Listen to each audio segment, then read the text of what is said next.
함께 읽은 본 말씀으로 이스라엘 자손 중에 있음이니라 라는 제목으로 하나님의 말씀을 나누겠습니다. 하나님은 이스라엘 자손 중에 거하시기를 원하십니다. 우리는 그 하나님 아버지의 마음을 민수기, 그러니까 레위기부터 시작해서 민수기에 걸쳐서 다 느껴왔습니다. 하나님이 이스라엘 자손 중에 거하시기를 소원하고, 또한 우리가 읽으면서 저도 느낀 것은 반드시 거하셔야 됩니다. 마찬가지로 하나님은 지금 여러분의 삶 가운데 거하시기를 원하십니다. 하나님은 우리 주사랑교회 모든 곳에 거하시기를 원하십니다.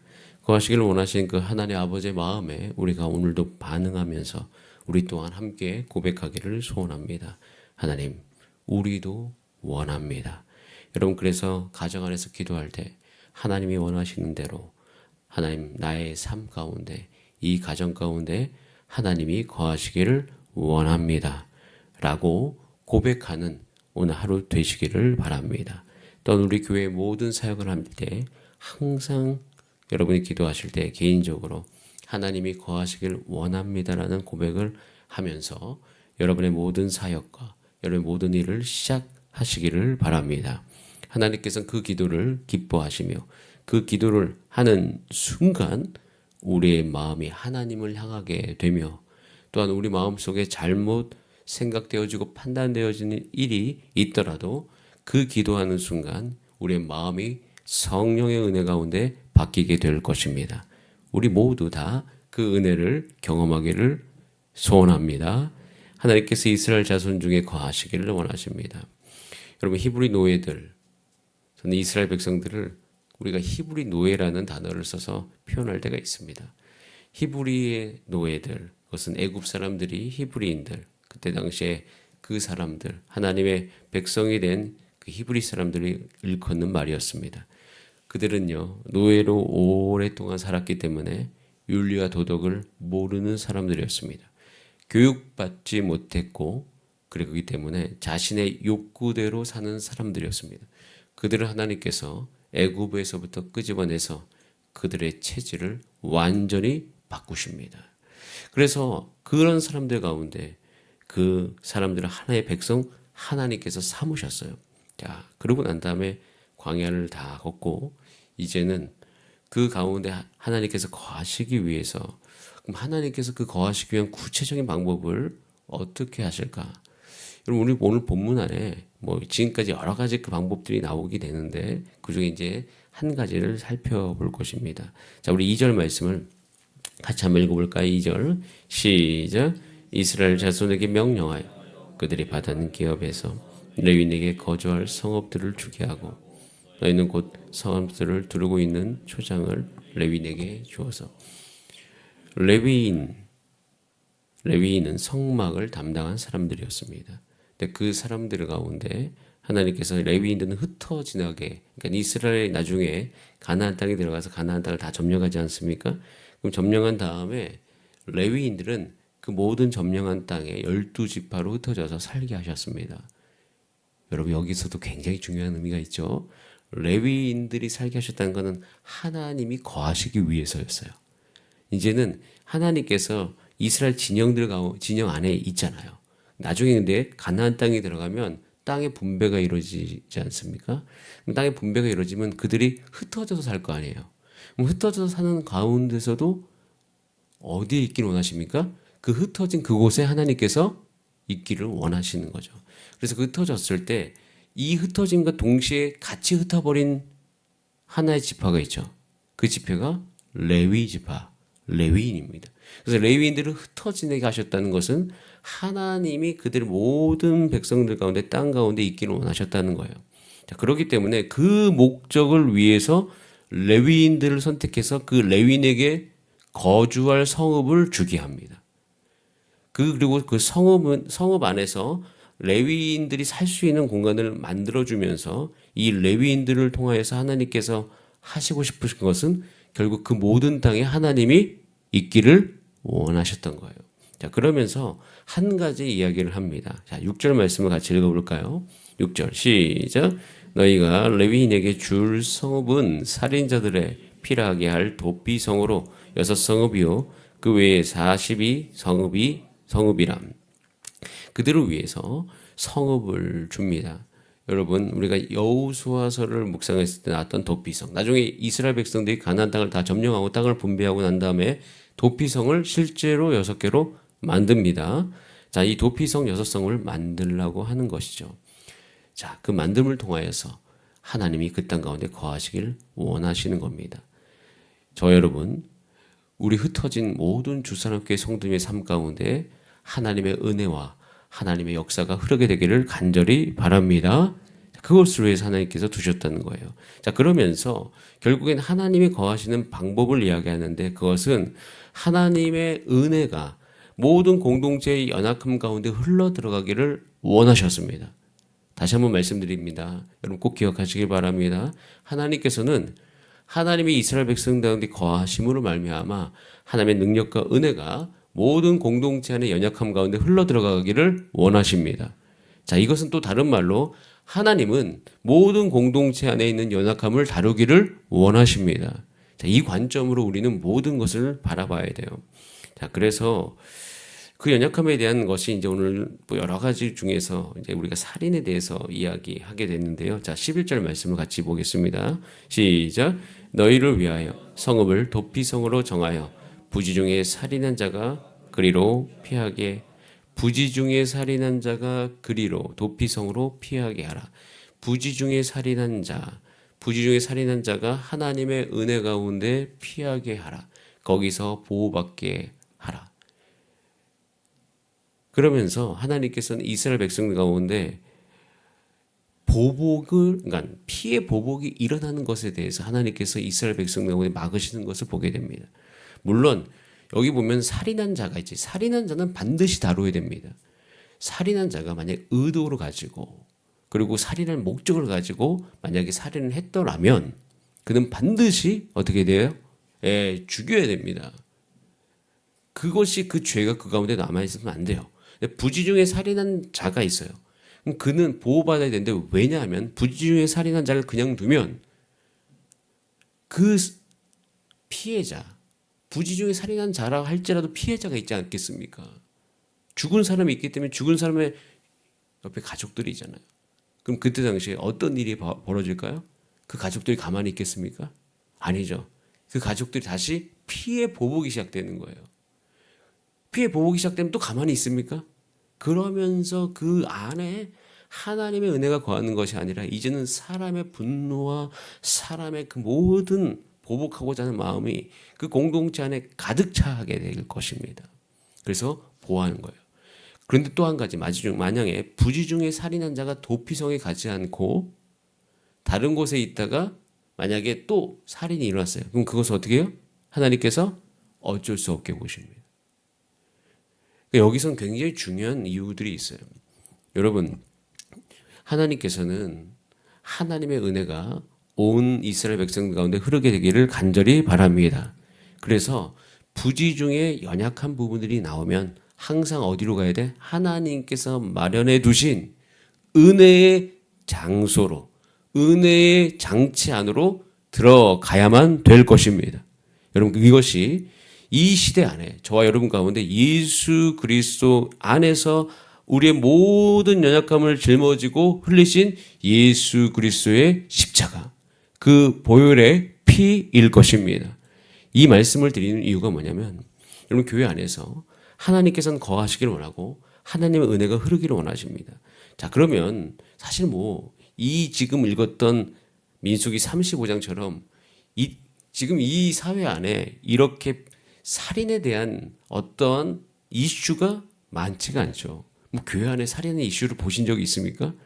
살인. 그런데 여러분, 교회 안에 살인의 이슈는 없지만 상대방의 서로에 대해 보복이 일어나게 하는 관계의 문제는 반드시 존재합니다.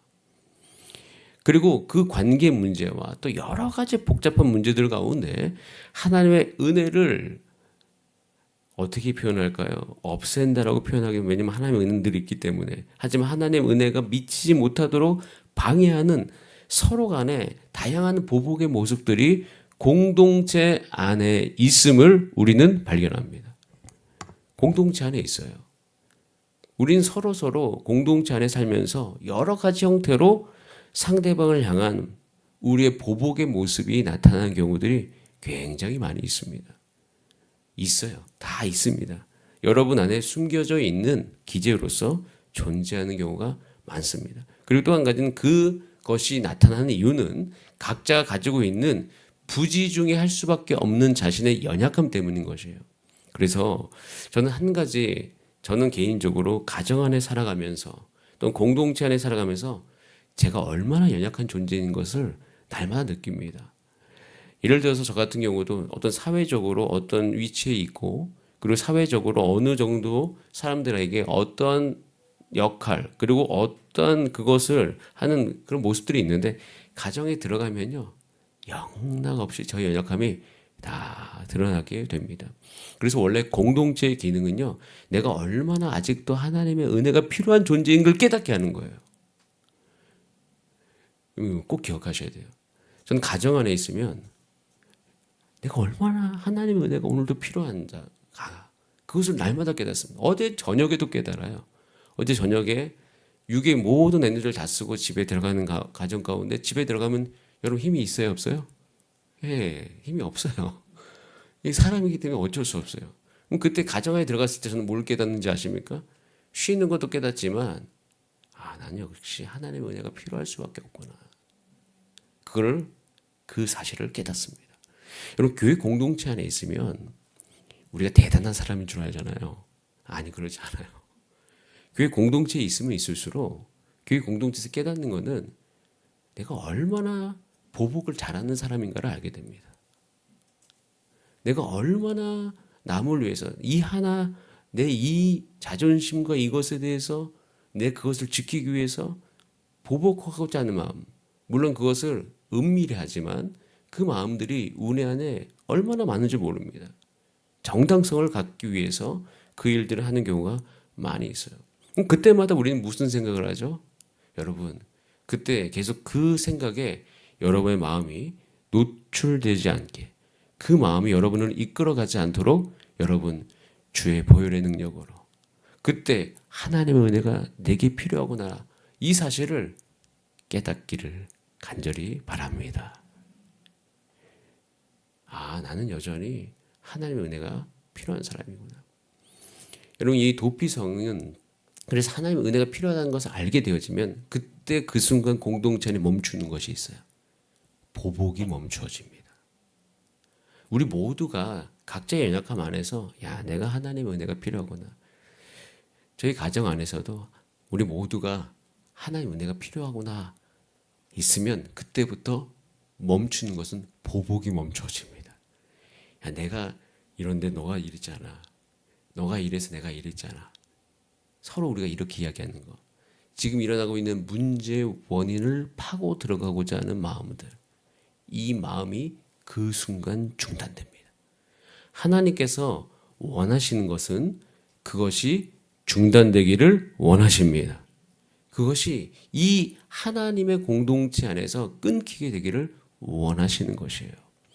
저는 그래서 각 가정 안에서 또 교회 소그룹 안에서 교회 안에서 전 도피성이 있어야 된다고 생각하는데, 그 도피성은 내가 오늘도 하나님의 보혈의 은혜, 주의 보혈의 능력, 하나님의 은혜가 내가 필요한 사람인 것을 아는 것, 그것을 깨닫는 것, 오직 예수 그리스도가 나의 도피성이구나, 그것을 아는 것입니다.